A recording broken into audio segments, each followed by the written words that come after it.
My husband told my mother-in-law, "That fat woman disgusts me. I'm only interested in her money."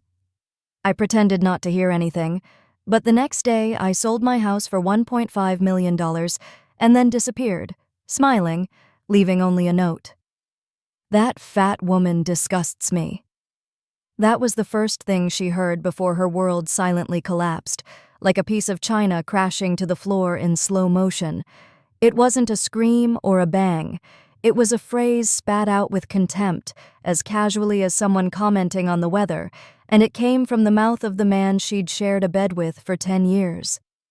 Valeria Montenegro was 42 years old, brown hair, honey-colored eyes that had learned to hide their pain, and a figure that didn't fit the cruel standards of the high society her last name had led her to. She wasn't a woman who went unnoticed, neither for her elegance, nor for her kindness, nor for the way she looked at others, as if they all had a story worth hearing. Behind her back, she was called the Fat Millionaire by the same people who smiled at her charitable donations. Her husband, Esteban Ramirez, was one of them. That morning, the mansion smelled of jasmine and toast. It was Esteban's birthday. The chef had prepared a special breakfast, and Valeria had taken great care ordering fresh flowers to decorate the dining room. She had carefully chosen a luxury watch that she knew he wanted, not because of the watch itself, but because of the designer's surname, which would make his wrist shine in the campaign photos. Esteban, 7 years her junior, was a rising politician, charismatic in public, distant in private. His gaze was that of a hunter, always calculating his next move. They had been married for a decade without children, without scandals, without love. Sometimes Valeria wondered if there ever had been one, or if she imagined him like a beach house that's never built. At 10:16 a.m., she came down the stairs with an envelope in her hand, a certificate of a $100,000 donation in Esteban's name to a foundation for children with disabilities. She thought it would make him smile. He liked seeing himself as a generous man. He liked it even more that it would strengthen his image on social media. The dining room was empty, but she heard voices in the adjoining room. She stopped involuntarily. Then, out of sheer habit of not interrupting, she stood motionless behind the half-open door. And then she heard it. "That fat woman disgusts me, Mom," Esteban said, laughing. "I'm only interested in her money. What did you think? I'd eat her with gusto." Valeria didn't breathe.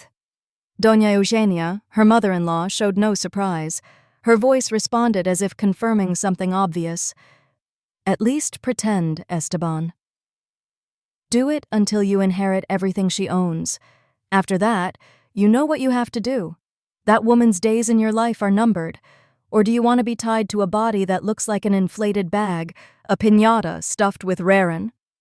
They laughed with the lightheartedness of those who feel no shame in evil. Valeria swallowed. He fell from her hand without a sound. His face didn't change. His legs trembled slightly, as if the world were moving a little faster. But he stood firm. He backed away slowly, climbed the stairs without a click of his heels, and closed his bedroom door as if nothing had happened. He didn't cry. He didn't scream. He didn't fight back. That night they had dinner together. Valeria congratulated him with a smile. She gave him his gift. Esteban thanked her with a dry kiss on the cheek and feigned enthusiasm. Doña Eugenia commented that the wine was excellent and that Valeria should try a friend's diet. Everyone laughed, except for her. She just watched them, both of them with a serenity that had nothing to do with calm, but rather with planning. It was well past midnight. Esteban fell asleep in the master suite, while Valeria walked barefoot through the house. He observed every corner, the paintings she chose, the furniture she had sent from Italy, the piano she never learned to play, every object that bore witness to a life that was never really hers. It was a museum built to fit a mold that had been suffocating her for years. In the study, she took out a piece of paper and wrote in firm handwriting, "Thank you for showing your soul," she signed, without a name. She folded the paper, then turned on her laptop, and in less than an hour, she contacted a discreet real estate agent, a foreign buyer, and transferred the bulk of her fortune to a new account in another country under a different name. She had spent years managing her family's wealth. She knew how to move money without leaving a trace. At 5 a.m., the mansion was left behind. No servant saw her leave. She carried only a backpack, a long coat, her passport, and a photo of herself when she was 18 and dreamed of traveling the world before the Ramirez name made her a trophy wife. 2 hours later, Esteban woke up. He called his wife, surprised by her absence. He searched the kitchen, the garden, the bathrooms. He found her only in the form of a piece of paper on his pillow. "Thank you for showing your soul." He threw the paper to the floor. He didn't understand. He didn't even suspect that she had heard the conversation. She thought it was a tantrum, a stupid impulse, the foolishness of an emotional woman. She dialed her cell phone. It was off. She sent texts. No response. She called her mother. "Where's Valeria? Why are you asking me?" She left. She only left a note. "Thank you for showing your soul." What the hell does that mean? For the first time, Doña Eugenia felt a chill at the phrase, at the way it was said. That same day, Esteban discovered that the mansion had been sold. The buyer had transferred the money directly to a new account in Switzerland. He couldn't access it. Legally, everything belonged to Valeria, even her suits. What Esteban didn't know was that the internet was about to explode. The bank where the transfer was made inadvertently leaked a statement to a financial journalist who had been investigating Esteban for corruption. It was a matter of days before the scandal hit television. Valeria, meanwhile, was sitting on a bus headed to a neighborhood where no one would recognize her. She stared out the window with calm eyes and her mouth closed. She carried her old photo in the inside pocket of her coat like a charm, and for the first time in years, she breathed freely. He had no fixed destination plan, only one purpose: to start over from the place where he was worthless to discover how much he truly was. On the evening news, the anchor announced, "The wife of politician Esteban Ramirez has disappeared. There are rumors that she sold his mansion and emptied his accounts. Some say it was a kidnapping, others that it's just a marital scandal. No one knows anything for sure." But she did know. She knew the real kidnapping had been her entire life. She knew that the contempt disguised as marriage would no longer have a place in her skin. And she also knew that soon the world would meet a woman who had been called Lucky Fatso, but who was now determined to prove that there is nothing more powerful than a woman who no longer needs anyone to lift her up. No one imagined that behind that silent smile lay a truth greater than betrayal. Because Valeria Montenegro hadn't escaped, she'd awakened. The bus moved slowly through dusty streets, its windows fogged by the dawn humidity. Her backpack rested on her lap. Inside, there were no jewelry, no designer dresses, no expensive perfumes, only documents, some cash. A notebook with phrases she wrote when her chest wasn't enough to swallow her tears, and a faded photograph from her youth. She stood facing the sea, her arms open as if the whole world belonged to her. Back then, she hadn't met Esteban. Back then, she hadn't yet become the elegant shadow of a life of lies. The bus screeched to a halt. The driver turned his head in disinterest and said in a gruff voice, "San Gabriel." Last stop. Valeria stood up. No one looked at her. No one recognized the woman who, until 2 days ago, was on the covers of fashion magazines and at charity events. There, in that world, she was invisible, and that gave her a sense of relief for the first time. San Gabriel wasn't a slum, it was a wounded neighborhood. The cracked facades seemed to tell stories of heavy rains, broken promises, and hopes that survived like weeds among the stones. Children played barefoot in puddles of dirty water. Women swept the sidewalks while carrying their babies on their hips. A man was selling empanadas on the corner with an old radio playing boleros rusted by time. Valeria walked the streets, observing every detail with a mixture of fear and fascination. A sign taped to the gate of a house caught her eye. Room for rent, shared bathroom, no questions asked. She knocked on the door. A woman in her 60s came out, with weathered skin and small, distrustful eyes. She was looking for something. "I saw the ad. I'm looking for a place to stay for a while. I can pay in advance." The woman scanned her from head to toe. There was something about her that didn't fit. Too much posture, Too much manicured skin for that environment. In name. Valeria hesitated for only a split second. Maria del Sol.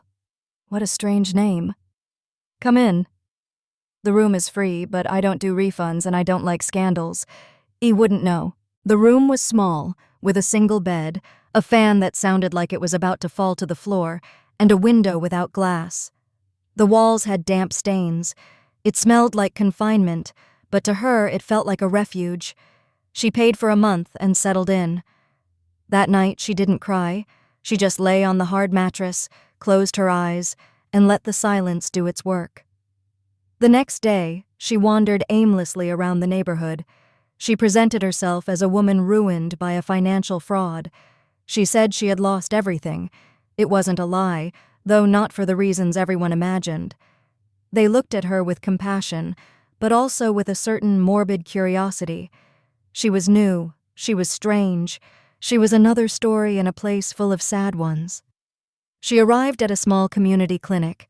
The facade was peeling. Inside, a couple of rusty stretchers, broken plastic chairs, and a makeshift reception area made of cardboard boxes. A woman was arguing with a young man over some medicine they couldn't afford. "Ma'am, I already told you we don't have that antibiotic, and if you get it outside, I can't guarantee it's authentic." The male voice came from a tall man with untidy brown hair, his shirt sleeves rolled up, and dark circles under his eyes that betrayed a sleepless night. His eyes were marked by sadness, but his tone was firm, without losing its warmth. Valeria looked at him for a few seconds. He glanced at her briefly, then returned his focus to the patient. "Tell your son not to stop coming. Even if he doesn't have money, we don't deny care here. We'll get the medicine no matter what." When they finished, Valeria approached. "Are you the doctor? I'm Andres. Do you need medical attention? I came to volunteer. I have experience in organization and management. Maybe I can help with inventory, coordinating donations, that sort of thing."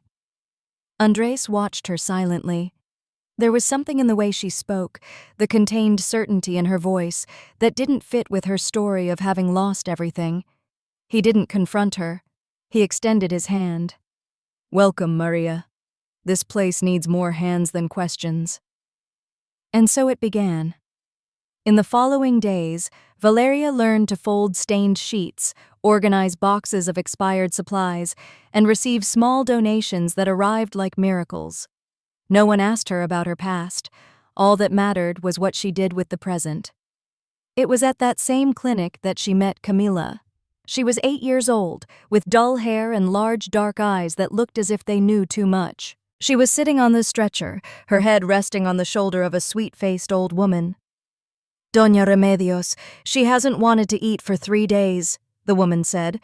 "She has a fever at night, and her skin is getting paler." Andres examined her, ordered tests, then went out into the hallway and leaned against the wall. His face was tense.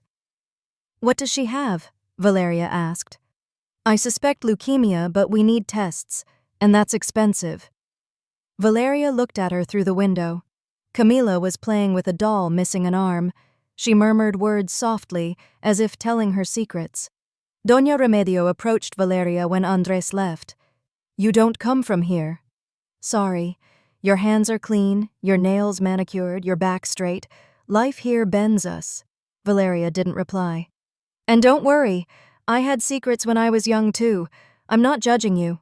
I'm just telling you that when a woman hides something, she has to choose very carefully who looks at her, because there are eyes that only seek flesh and others that seek soul. Andres is one of the latter." Valeria nodded with a lump in her throat. 2 weeks passed. Valeria became part of the place, not for what she knew, but for what she offered. Time, listening, commitment. She took care of cleaning, caring, carrying boxes. At night, she wrote in her notebook. One phrase she repeated over and over again: "I never had time for the poor until I became one of them." One morning, while organizing files in the small office, the phone rang. Andres answered routinely, but his face changed when he heard the name. "Ramirez, are you sure? And the file still exists?" Valeria dropped a box. He looked at her, said nothing, but noticed she was trembling. Everything okay?" he asked. And yes, I felt a little dizzy. Andres returned the call, ending it in silence. He didn't explain anything, just went out to smoke a cigarette in the backyard. Valeria felt her heart pounding as if it were trying to escape from her chest. Ramirez. That last name was a shot in her memory, the echo of everything she wanted to bury. Later, she saw him sitting alone. She approached. "May I ask what that call was about?" Andres hesitated. "It's about a patient from my past. A case I thought was closed. They mentioned a last name, one I hadn't heard in years. Ramirez." Valeria felt cold. "Or do you know him?" Eno lied, as he had so many times to survive. Andres didn't insist, but his eyes looked at her like someone beginning to put together pieces of a puzzle. That night, Valeria didn't sleep. She sat on her mattress with her backpack open, the photograph in her hand, and the notebook filled with phrases that grew ever heavier. She was no longer Valeria, but Maria del Sol was also beginning to crumble, and in that game of names, lies, and hidden truths, she didn't know how much longer she could sustain the new life she was just beginning to build. Because some wounds heal, but others don't let you breathe. And the last name Ramirez was one of them. The question wasn't whether Esteban would find her. The question was whether, when that happened, she would be strong enough to face him, or if she would fall back into the invisible prison she had worked so hard to escape. Valeria looked at herself in the cracked mirror of the shared bathroom while she washed her face. The water fell murky and cold, and the dirty tiles revealed an image of herself she still didn't fully recognize: Maria del Sol. That name had become a kind of armor. She wore it more and more naturally, although inside, a part of her still trembled. The weeks passed slowly, but something inside her was beginning to change. The humble routine, the real human contact, the absence of appearances, everything was beginning to shape her heart like fire shapes metal. She no longer thought constantly about Esteban, no longer replaying that phrase like a dagger embedded in her memory.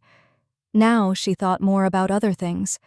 About Camila's laughter, the tiredness in Andres's eyes, the intuitive gaze of Doña Remedios, and an idea that was beginning to germinate with force, to build something new from ruin, not for herself, but for other women who had also been used, manipulated, silenced.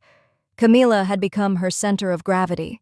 The little girl clung to her with absolute trust, as if she had been waiting for her all her life. They played with rag dolls, invented absurd stories, and shared silences that spoke louder than 1,000 words. Valeria didn't need to be a biological mother to feel that bond. Deep down, she knew this was the love life had denied her 3 times. "Have you also felt invisible?" Camilla asked her one morning as they drew on the floor with colored chalk. And yes, many times, Valeria replied without giving it much thought. "So we're the same," the girl said, "because when people are afraid, they look away, and you no longer exist." Valeria felt a lump in her throat. She wondered how many times she herself had looked the other way, locked in her bubble of luxury and appearances. How many times she had pretended not to see the misery from her armored car. That guilt followed her silently but constantly. One hot afternoon, the neighborhood was filled with music. A community fair was organized to raise funds. Andres suggested it as an excuse for everyone to have a little fun, but it was Valeria who took the reins. She convinced the neighborhood women to make sweets, crafts, and knitted clothes. She coordinated the spaces, schedules, and permits. Within a few days, she became a central figure. "I don't know who you were before, Maria," Doña Remedios told her as they kneaded bread together, "but who you are now is good for this place." Valeria smiled. She had stopped correcting people when they called her by her new name. It was more than a disguise. It was a version of herself she wanted to truly be. In the midst of this small rebirth, an unexpected memory arrived. Andres was talking with a nurse about an old file. They mentioned something that made Valeria's stomach turn. "I was his private doctor," Andres commented, unaware that she was listening behind a curtain. "Years ago, I was fired when I refused to cover up illegal prescriptions they were giving to addicted patients. His son, that politician Esteban, threatened to destroy my career. If he spoke, Valeria felt a pang. Her story and Andres's had been connected long before they met. The same last name, the same corruption. The circle was closing without them knowing it. Or perhaps fate was crueler than she imagined. That night, as the fair was ending, Valeria climbed onto the roof of the building where she lived. She looked up at the starry sky and, for the first time since she'd fled, allowed the tears to flow. It wasn't sadness, it was a bitter mix of gratitude and pain. She was alive, she was free, but there were still shadows she couldn't erase. Miles away, Esteban was throwing his glass of whiskey against the wall of his office. The glass shattered without anyone daring to look up. His political campaign was crumbling. Some donors were abandoning him. The media was becoming suspicious. Journalists were on the trail of the suspicious sale of the mansion. Valeria's disappearance had become a scandal. "Find her," he ordered the private investigator he had hired. "I don't care how much I need him back before this sinks me." The man, a military man with a tired dog face, nodded emotionlessly. He already had some leads: bank transactions, phone connections, blurry security camera images. It was only a matter of time. Meanwhile, Valeria visited an old abandoned warehouse on the outskirts of the neighborhood. No one was looking at her. No one suspected she had secretly bought the place using a new identity. Her plan was clear: to transform it into a foundation for abused women. A real refuge with psychologists, food, shelter, and legality. A place where others like her could start over without having to lie about their names. She wrote everything down in a thick-leaf notebook: needs, suppliers, funding ideas. Andres helped her without asking too many questions. He no longer looked at her with suspicion, but with something closer to admiration, although that unmistakable melancholy still lingered in his gaze. "I lost my wife to a misdiagnosed case of pneumonia," he confessed one night. "Private care killed her. Expensive hospitals make mistakes too, they just cover them up better." Valeria listened to him without speaking. She knew that somehow he, too, had been broken by a rotten system. At the fair, Camilla was selling handmade thread bracelets. Her smile shone brighter than any lantern. She ran energetically between the stalls. Doña Remedios watched her with tired but happy eyes. Everything seemed to be going smoothly until the unexpected happened. Camilla fell to the ground without warning. Her body trembled briefly before going still. A pool of blood ran from her nose. Silence fell immediately. Andres ran to her, picked her up in his arms, and shouted orders. Valeria followed him, unable to feel her legs. At the clinic, they connected IVs, took samples, and applied oxygen. The diagnosis came with the force of a bucket of ice water. "The leukemia has progressed," Andres said, his voice cracking, "and we don't have what we need to treat it here." Valeria clenched her fists. There was no way she could stand idly by. Not now, not with that girl who had given her back her soul. That night, while Camilla slept feverishly, Valeria opened her backpack and checked her last stash, a jewel she had hidden with extreme care, the only one she hadn't sold or left behind. A sapphire ring from her grandmother worth more than the entire neighborhood. She tucked it into her fist and walked into the city. The next morning, she returned with a sealed envelope and a check sufficient to begin treatment. No one asked how she got it. No one had the right to. But Andres looked at her with new eyes. They weren't suspicious. They were certain. "You didn't come here to hide," he told her. "You came to rebuild yourself. And you know what? You're managing to do it, even if you keep breathing through lies." Valeria lowered her gaze. For the first time, she wanted to tell him the truth, tell him her real name, her story, everything. But she didn't. Not yet. Camilla smiled at her from her bed with dry lips. "Don't leave me." "Yes, and never," Valeria replied, taking his hand. The clock kept ticking. Esteban continued searching, but Valeria was no longer the woman who remained silent upon hearing that someone disgusted her. Now she was a woman who fought, even though fear still breathed behind every smile, because lies, when sustained too long, begin to take on a life of their own, and hers did. The question was how much longer she could keep them under control, because when a lie learns to breathe, it can also learn to kill. Valeria woke up before the sun, as she had almost every day since she took the name Maria del Sol. The fan whirred steadily, and the damp walls of the room seemed grayer than ever. She squeezed her eyelids shut before fully opening them. She wanted to escape for a moment the reality that weighed like a stone on her chest. Camila was still hospitalized, hooked up to medications that barely controlled the spread of her leukemia. Every minute was a struggle. Every smile the girl gave was a shield against hopelessness. And despite having managed to secure the initial funds by selling that hidden gem, she knew it wouldn't be enough. The treatment would be long, cruel, and costly, not just in money, but also in soul. At the clinic, Andres observed her more closely. Her movements, her silences, her meticulous way of avoiding talking about herself. It wasn't just admiration he felt for her anymore.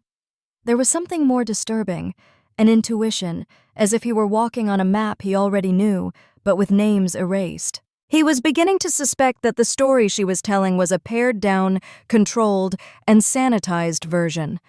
Something inside him told him there was more, much more beneath that sad calm. That morning, while they were reviewing the medication inventory in the small makeshift pharmacy, Andres let slip a comment that wasn't accidental. "Maria, have you ever lived abroad? You have an accent, a neutral, polite one. It's not common here." She stopped, swallowed, and thought quickly. "I studied in Spain for a few years, then worked in the capital, which is why I sometimes have that strange tone." Andres nodded without saying anything, but the doubt in his eyes deepened. Hours later, Valeria visited the abandoned warehouse where she had begun planning the foundation. She sat down in the dust on a broken crate and took out her notebook. She wrote a single sentence: "Fear is a cage with open doors." She closed the notebook and took a deep breath. It was then that she heard footsteps behind her. She turned around, and there stood Doña Remedios, a bag of bread in one hand and a sharp look on her face. "I looked for you at the clinic. Camila asked for you," she said bluntly. Valeria sat up, shaking her hands. "I just came to write down a few things. I need this place back together before everything collapses." The old woman left the bread on a box. "You're not fleeing fraud or financial ruin. I knew that from day one. Not from what you say, but from what you keep quiet." Valeria lowered her head. Her eyes were burning.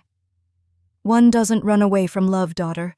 One only runs away from fear," Doña Remedios continued. "And you? Who do you fear?" The question hung in the air like thick smoke. Valeria wanted to answer, but she didn't have enough words for everything she was feeling inside. She only murmured in a stifled voice, "To myself." The old woman nodded. She didn't need anything else. She left him the bag of bread, tenderly stroked his shoulder, and left without saying goodbye. Meanwhile, in the city, Esteban Ramirez stared at his computer with suppressed fury. He saw a photo taken by a volunteer at a charity fair in San Gabriel. The image showed a group of women around a food stand. In a corner, almost blurred but unmistakable, she was Valeria. Esteban's heart pounded. He stood up, threw back his chair, and shouted an order into the air. "Get the car ready. We're going to San Gabriel." 3 hours later, his black SUV with tinted windows glided through the dusty streets of the neighborhood, out of place with everything around it. People looked at him suspiciously. Some moved aside, others pretended not to see. Valeria, at that moment, was returning from buying gauze for the clinic. She was walking quickly when she saw the car parked in front of the medical center entrance. She stopped suddenly. Her stomach tightened. Her chest tightened. She would recognize that vehicle even if it was facing backward and without lights. She didn't think. She didn't analyze it. He simply turned on his heels and started walking in the opposite direction, not running, but with the exact pace of someone fleeing without wanting to appear to be fleeing. He went down an alley, then another, up a small slope, and hid behind a broken wall until the car started and disappeared from sight. She hadn't seen her. Esteban didn't find her, but she was close, too close. That night she couldn't sleep. Fear had returned like an old illness. She wondered how much longer she could sustain this fragile peace before everything collapsed. At the clinic, Camilla was waiting for her with shining eyes. She handed her a bracelet made of red threads. "It's so you don't leave," the girl said. "So you're tied to me." Valeria knelt beside the bed. She stroked his forehead. "I'm tied to you, even though you didn't put it on me." "Are you a little sad?" "Why?" "You saved my life." Valeria held back her tears because I don't know how to save mine. Andres, who was listening from the doorway, felt something inside him break. He couldn't bear the uncertainty any longer. That woman wasn't just any woman. She had scars that didn't match her fabricated story. That morning, while everyone was asleep, Andres entered the clinic's small office and turned on his laptop. He didn't know exactly what he was looking for. Until he did, he typed in the name that had haunted him since he met Maria del Sol: Valeria Montenegro.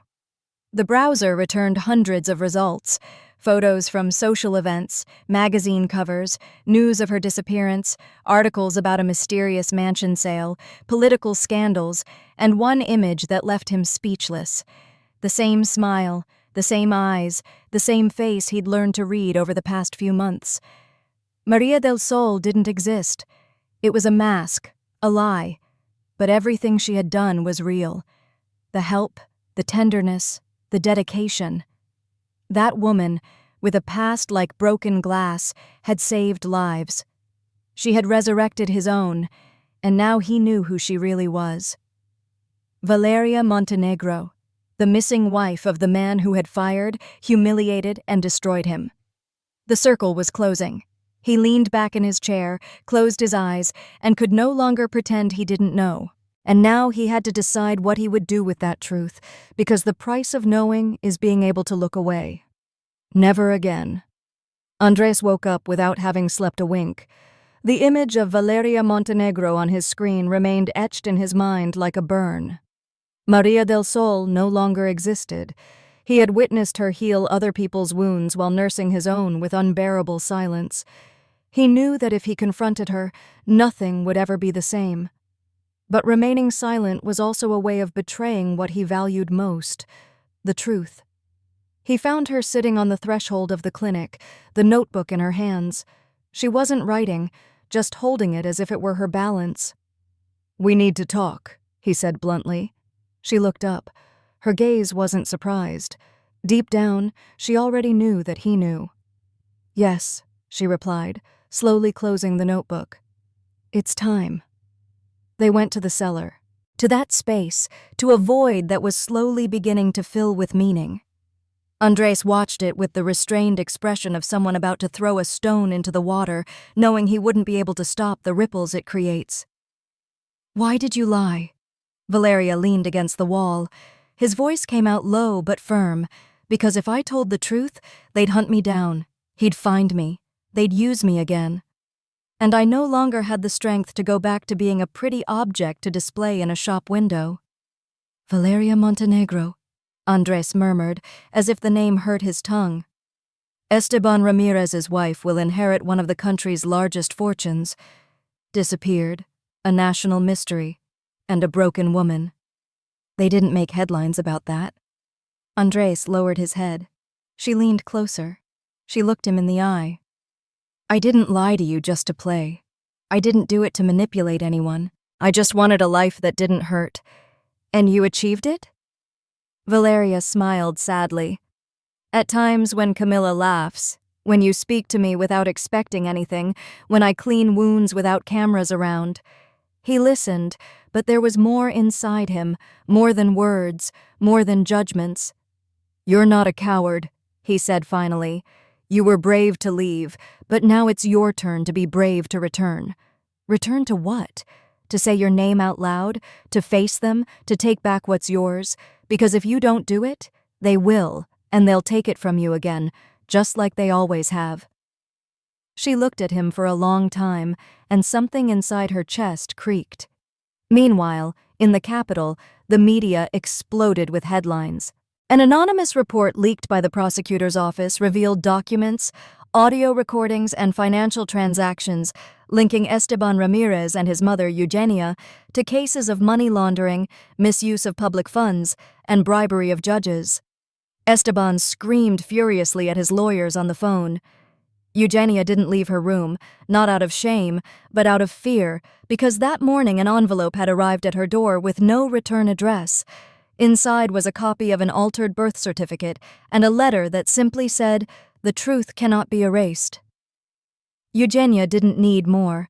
The past she had buried through silence was once again demanding justice. And then, in an act of desperation, she did something she hadn't done in years. She called Andres. He took the call at the clinic. His voice was hoarse, almost unrecognizable. "And I need to talk to you. Only you." Andres hesitated, but agreed. He found her in a discreet hotel away from the cameras. Eugenia had aged in just a few weeks. She wore no jewelry or makeup, just dark circles under her eyes, trembling, and a trembling in her hands that betrayed fear. "And I'm not here to justify myself," she said without looking at him. "I know what I did, but you should know something. Esteban isn't my son." Andres blinked. "What are you saying?" "My husband and I were never able to have children. I was raped by a man when I was 18. I hid it. I pretended to be the legitimate mother. I pretended it was all part of a plan, and I raised that child as if I didn't remember how he came into the world." Andres felt the air thicken. "And you never told him?" "Never. Until now, because he's turning into that man, and I can't allow it." There was a long silence. Then Eugenia took out a small box. Inside are photographs, documents, and a sealed envelope. "Camila, that girl, what's her mother's name?" "She died in childbirth. She's not listed in the official records. Look closely. That girl could be her granddaughter. There are coincidences. I'm not certain, but there are dates, details.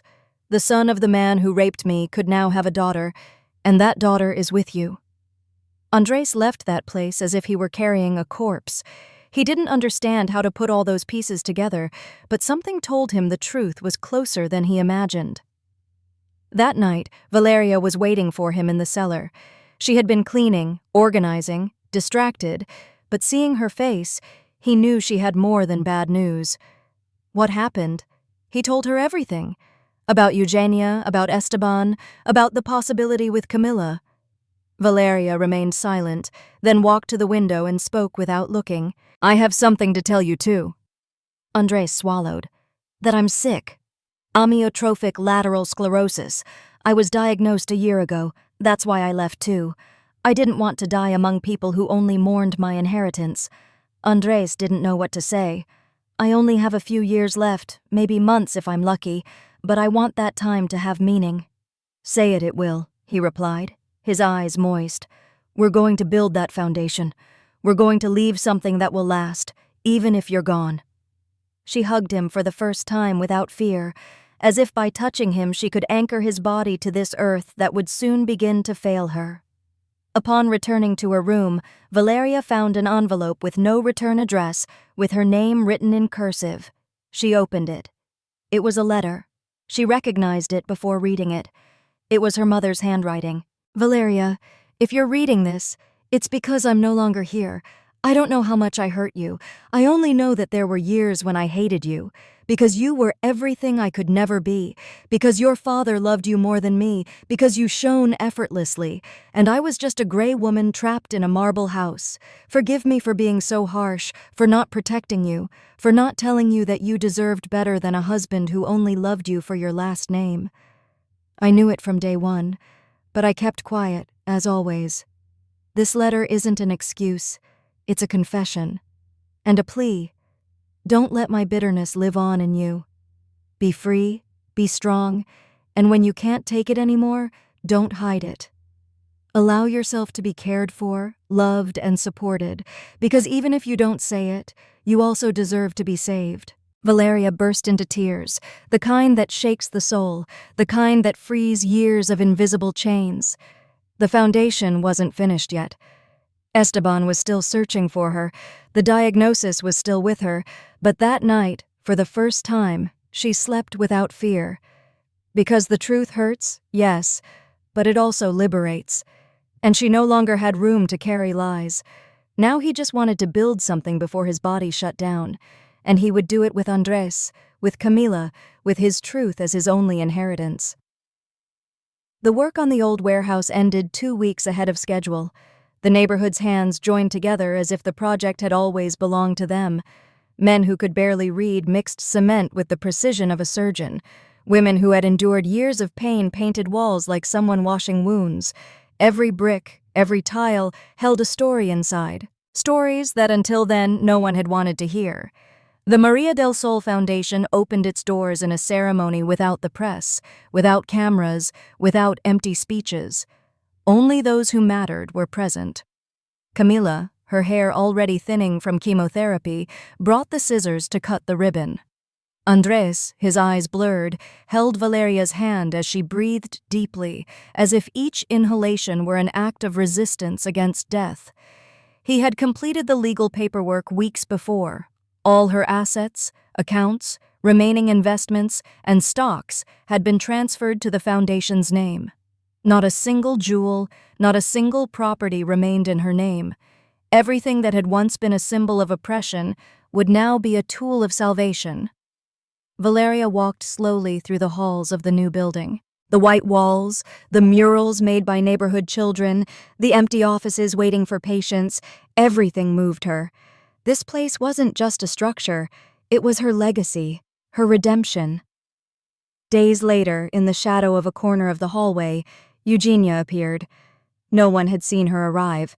She dressed simply, wore no makeup, and wore no rings.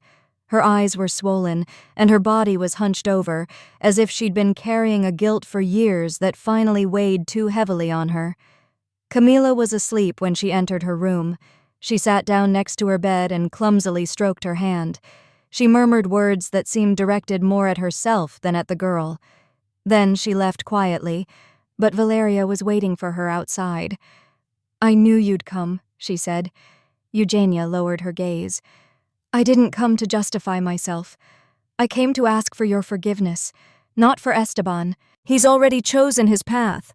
I came to ask for forgiveness for myself, for having been an accomplice, for having remained silent." Valeria didn't speak for several seconds. "And you expect me to forgive you?" "No, just to listen. Then you spoke, and I watched you fade away for years. You became so perfect it was impossible to see you. You were invisible, Valeria. Invisible like I was my entire life. I too was used, manipulated, forced to remain silent. And you were my mirror. That's why I hated you, because you reminded me of everything I didn't dare do." Valeria approached, not to hug her, just to look her in the eye. "I hear you, but I don't forgive you for what you did to me. I forgive you for what you did to yourself." Eugenia let out the tears she had held back for decades.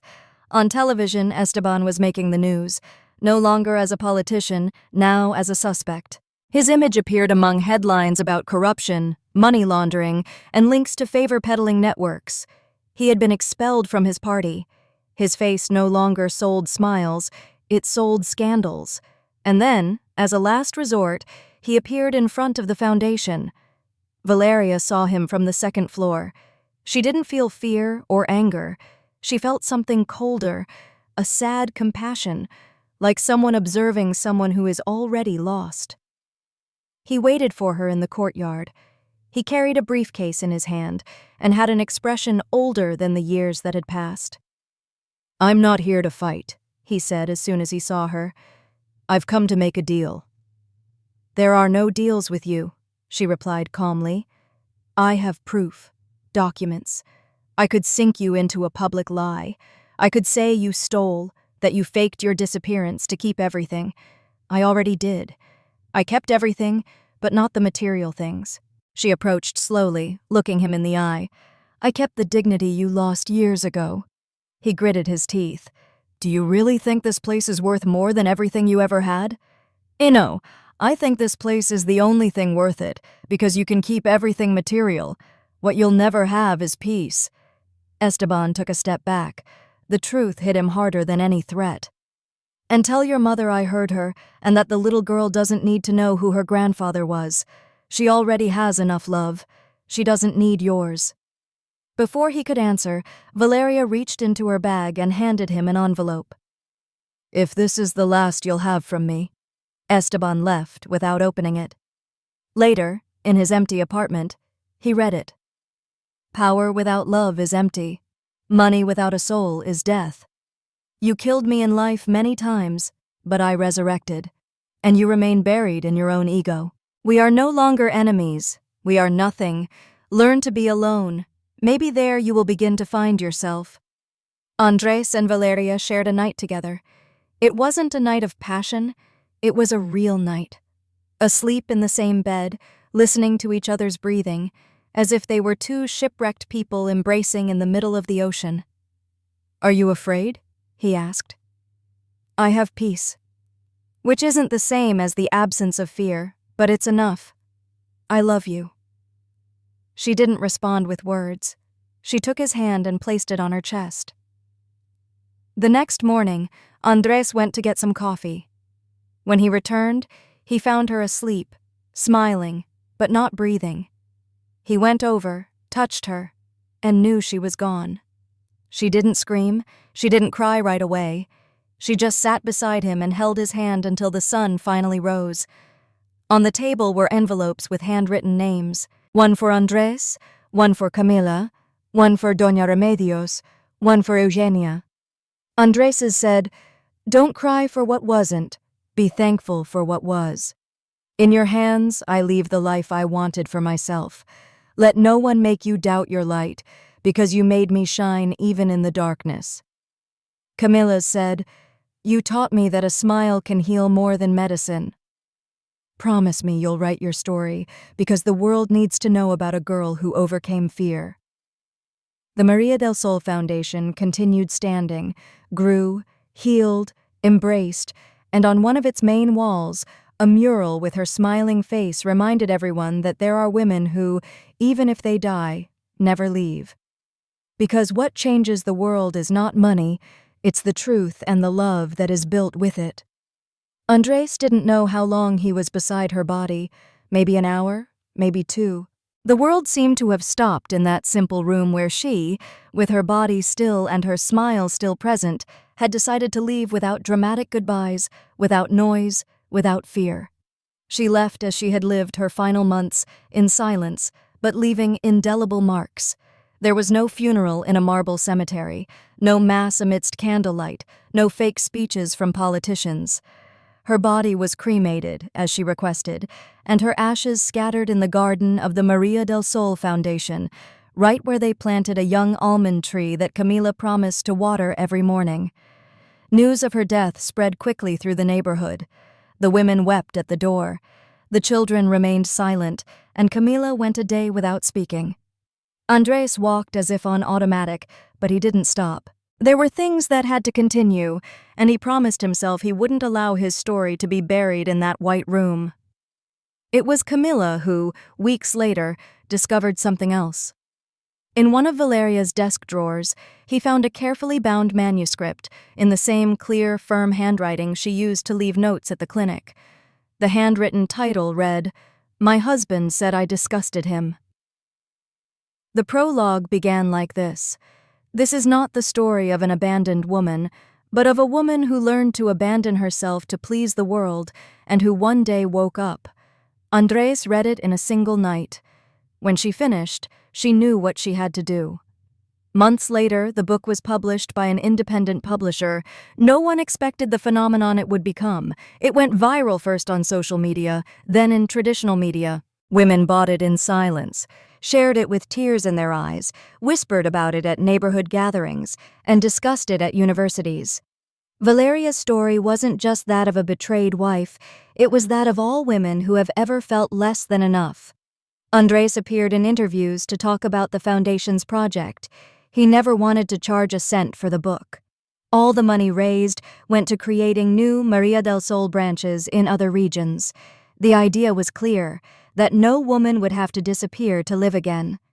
Camila was the one who gave the second location its name. She called it the House of Those Who Are Reborn. It was small, modest, but full of life. She herself painted a wall with the phrase Valeria left her in her letter, "Promise me you'll write your story." And she did. Camilla wrote. She published a children's book inspired by her experiences, in which a little girl defeated the monster of gray days with a smile and a red bracelet. She was invited to book fairs. She gave interviews.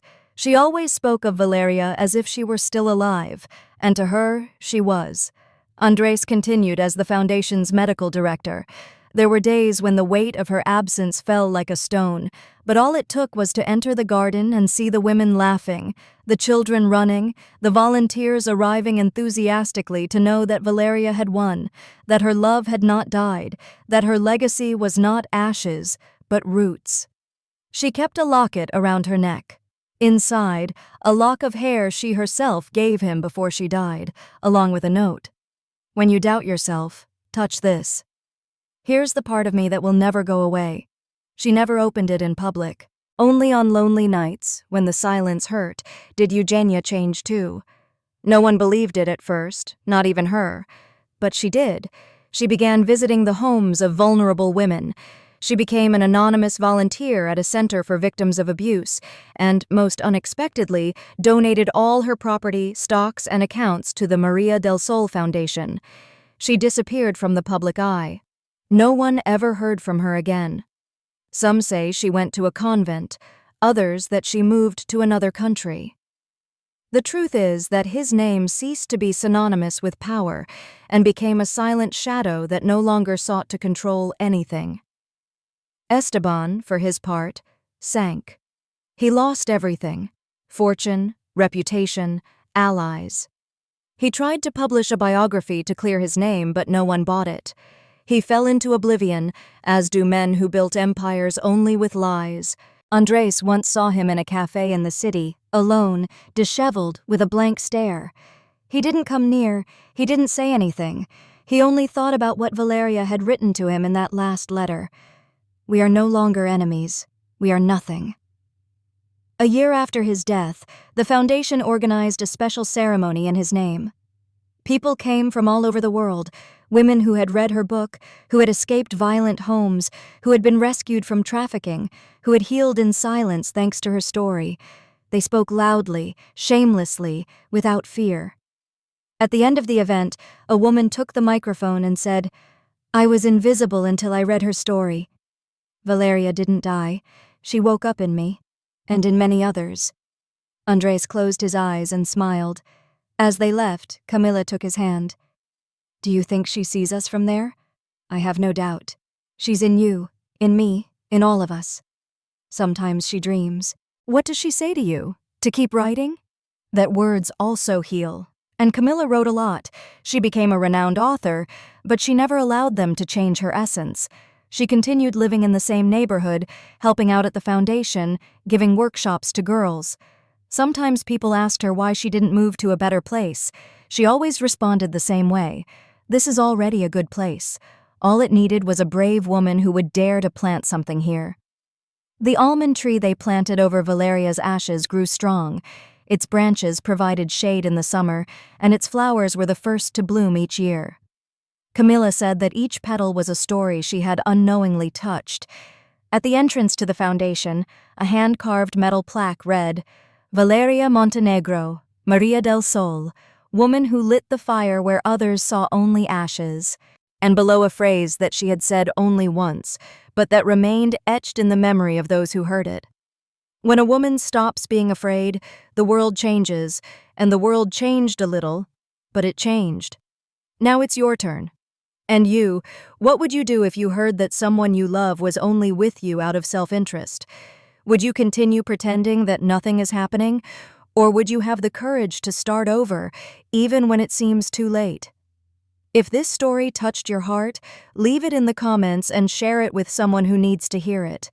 Because sometimes all a woman needs to wake up is knowing she's not alone. And you can be that sign. Thank you for making it this far. And remember, freedom begins when you stop asking for permission to be happy. I would be so honored if you would leave me a like, share the video with a friend or family member, and subscribe to the channel. Don't miss the next amazing story appearing on your screen right now. We have entertainment guaranteed just for you.